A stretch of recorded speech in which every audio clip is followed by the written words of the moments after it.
আসসালামু আলাইকুম ভিউয়ার্স, আপনারা সবাই কেমন আছেন? আশা করছি অনেক ভালো আছেন। সকালেই শুরু করছি বিছানা গোছানোর থেকে। আর এখানে আমার বাচ্চা দেখেন সকালে কিন্তু খাওয়া দাওয়া করছে। ও এখানে মাংস দিয়ে রুটি খাচ্ছে, আর এখানে আমি কিন্তু বিছানাগুলো গুছিয়ে নিচ্ছি। যেহেতু শীতের প্রকোপ একটু বেশি, সেই জন্য কিন্তু আমরা দেখেন দুটো করে কম্বল নিচ্ছি। তারপরে শীত, কারণ একটা বাচ্চাকে দিচ্ছি, একটা আমরা নিচ্ছি। আর এখানে আমার ছোট মিনি, সে কিন্তু আমার বাচ্চাকে খুবই বিরক্ত করছে। মানে ওর অভ্যাস হচ্ছে কি সব কিছু দেখবে, তারপরে হচ্ছে নাড়াচাড়া করবে, এই হচ্ছে আমার এই মিনির অভ্যাস। আর এখানে আমার মেয়ে গুছিয়ে নিচ্ছে একটু সোফার রুমটা, কারণ হচ্ছে বাচ্চা যে বাড়িতে থাকে সেগুলো না এত গোছানো থাকে না, একটু একটু করে হলেও সেটা ওরা ময়লা করে ফেলে। তো এখন একটু সোফার রুমটা গুছিয়ে নেওয়ার পরেই কিন্তু আমরা অন্যান্য কাজের মধ্যে হাত দেব। যারা এই পর্যন্ত আমার ভিডিও শুরু করছেন তাদের অসংখ্য ধন্যবাদ। আর আমি নতুন নতুন ব্লগ করছি, যদি কোনো ভুল ত্রুটি হয় ক্ষমার দৃষ্টিতে দেখবেন। আসলে কি যে কোনো কিছু শেখার জন্য আসলে অনেকটা সময় দরকার হয়।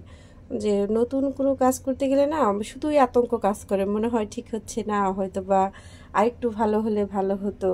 তো যারা আমার ব্লগ দেখছেন তারা কিন্তু আমাকে অবশ্যই একটু পরামর্শ দিতে পারেন, আমি কিভাবে ব্লগ করলে মানে দেখতে ভালো লাগবে আর কি। তো যাই হোক, এখানে আমি সবজি কোটাকাটি করছি, আর হচ্ছে সেটা একটু শেয়ার করলাম। যেহেতু আসলে শীতের দিন, শীতের সবজি কিন্তু খুবই ভালো লাগে খেতে। এর জন্য শীতের সবজি কিন্তু এখন প্রত্যেকটি ঘরে ঘরে শীতের সবজির একটা আয়োজন। আর রাত্রের জন্য রুটি করছি, মানে রাত্রে না, সরি, সকালের জন্য রুটি করে রাখছি, কারণ হচ্ছে সকালে একটু তাড়াতাড়ি হয়। সবাই যার যার মতো কাজে যায়, কলেজে, এরকম নানান কাজের কারণে কিন্তু আমি রাত্রেই রুটিটা করে রাখি। তো দেখতেই পাচ্ছেন আমি আর রুটি দেখালাম না, আমি একটু ব্যস্ত, সেটাও আপনাদের সাথে শেয়ার করব। আর আপনাদের কাছে দোয়া চাওয়ার আছে। দেখতেই পাচ্ছেন আপনার একটা পরীক্ষার প্রস্তুতি, এটা হচ্ছে আমার অ্যাডমিট কার্ড। আমি কিন্তু নিজে অনেক আগে আমার বিয়ে হয়ে যাওয়ার কারণে কিন্তু আমি এসএসসি যে পরীক্ষাটা সেটা কিন্তু দিতে পারছিলাম না, অনেক আগে আমার বিয়ে হয়ে গেছিলো। আর আজকে প্রায় বিয়ের প্রায় 20 বছর পর এসে আমি আবারও স্কুলে ভর্তি হয়েছি, আমি দাখিলে ভর্তি হয়েছি ভোকেশনালে। তো এখানে ইংলিশ পরীক্ষা, তো সেটার জন্য প্রস্তুতি নিচ্ছি, বাংলা পরীক্ষা হয়ে গেছে। তো সব মিলেই কিন্তু দেখেন আমার বিড়ালটা মানে আমাকে পড়ার সময় এসে যে কি ডিস্টার্ব, মানে ওর ক্ষুধা লেগেছে সেটা ও বারবার এসে আমার কাছে বলছে যে আমার ক্ষুধা লেগেছে, তুমি তোমার কাজ বাদ দাও, আমার কাজ করো। তো এইখানে বসেই দেখেন ওকে খেতে দেওয়া হয়েছে, ও কিন্তু এই আমার সাথে বসেই এগুলো খেয়ে নিচ্ছে। আর রুটির সাথে খাওয়ার জন্য আমি সকালবেলা দেখেন যে মূলা, যেহেতু শীতের দিন আমার মূলা আমার হাজব্যান্ডের অনেক ভালো লাগে। এর জন্য সকালবেলা উঠে কিন্তু মূলা রান্না করছি, রান্না করে রেখে আমি কিন্তু পরীক্ষা দেওয়ার জন্য চলে যাব। তো এই পরীক্ষাটা হচ্ছে আপনার 3 ঘন্টার পরীক্ষা, এর জন্য 10টা থেকে পরীক্ষা। আমি অনেক সকালে উঠে এই কাজগুলো সেরে তারপরে হচ্ছে চলে যাব। আশা করছি যারা আমার ভিডিও দেখছেন, যারা ভিডিও দেখেন কম বেশি, সবাইকে আসলে আমার জন্য দোয়া করবেন আপনারা।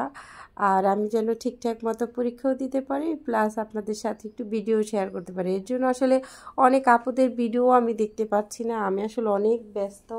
এই ব্যস্ততার কারণে বৎসরে যেহেতু আমাদের এখানে 2বার যে টেস্ট, আর যারা জানেন কিনা জানি না, ভোকেশনাল কিন্তু 2টা বোর্ড পরীক্ষা হয় না, এখন খুবই কড়াকড়ি হয়, 2টা বোর্ড পরীক্ষা হয়। তো এই আমরা প্রথম বোর্ড পরীক্ষাটা দিচ্ছি, আর একটা এসএসসির সময় হবে।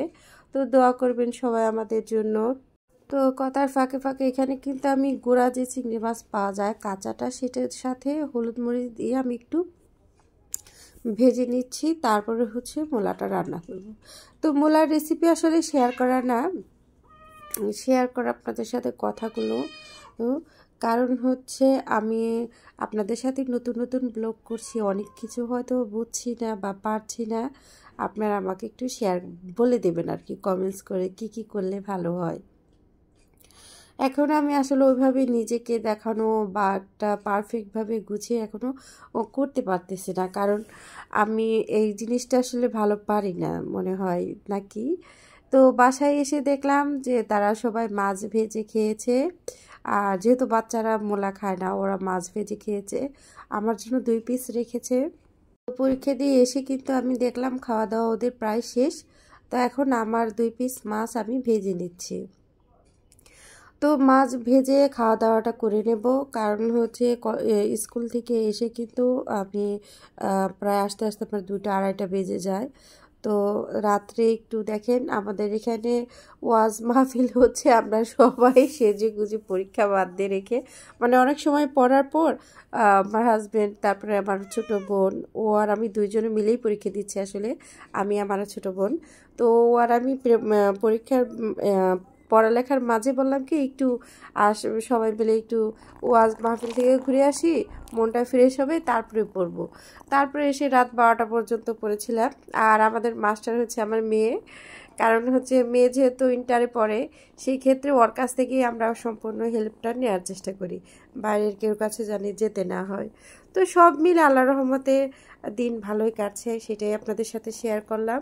আর হচ্ছে আমি একটু ব্যস্ত, এর জন্য সবার ভিডিও দেখতে পাচ্ছি না এবং অনেকের ভিডিও মিস হয়ে যাচ্ছে, আমি পরে সেগুলো দেখে দেব ইনশাল্লাহ।